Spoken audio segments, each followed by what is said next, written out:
looking at this problem here that I just made up.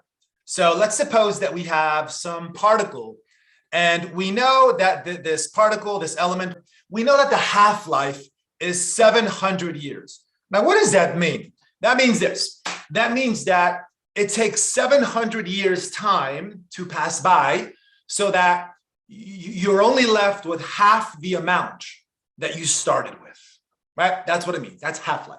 That the formula that we're going to use is y equals ce to the power of kt. And we know that the half-life is 700 years. So what I'm going to do is I'm going to plug in 700 for time.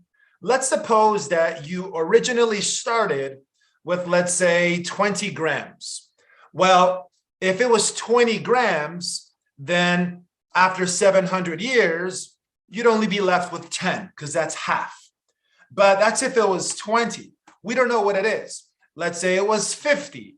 Well, if you began with 50 grams, then after 700 years, you're only left with half of 50, which is 25. But realistically, all we know is that it's C. So I don't know what the original amount is, but I don't have to know. Because if the original amount is C, then after 700 years, you're left with, check it out, half of C, right? It's half of whatever you started with. And this is convenient because the C's actually knock out. So all we're left with is 1/2 equals e to the power of 700k. And now what we can do is we can take the natural log of both sides.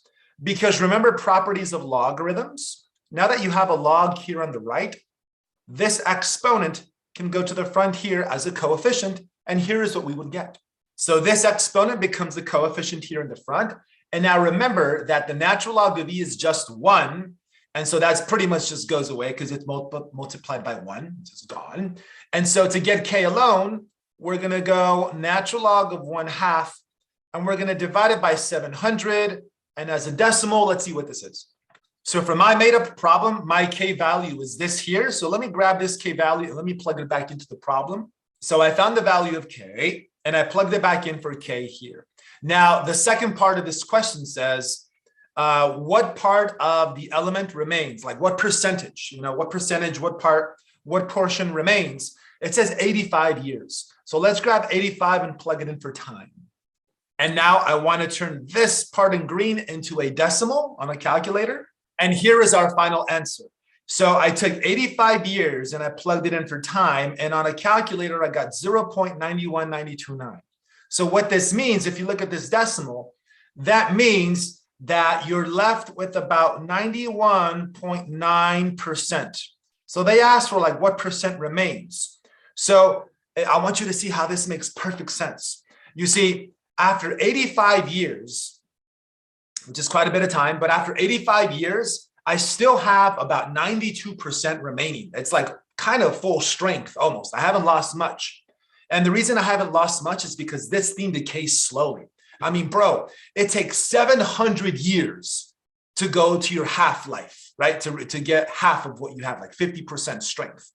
Well, 85 years isn't a lot of time compared to 700, which is why after 85 years, you've only lost like 8% strength. You're like at 92%.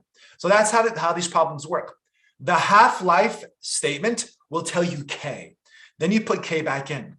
And then whatever other time they give you, plug it in for T. And then the coefficient of C, you turn that into a percentage, and that tells them what percent remains.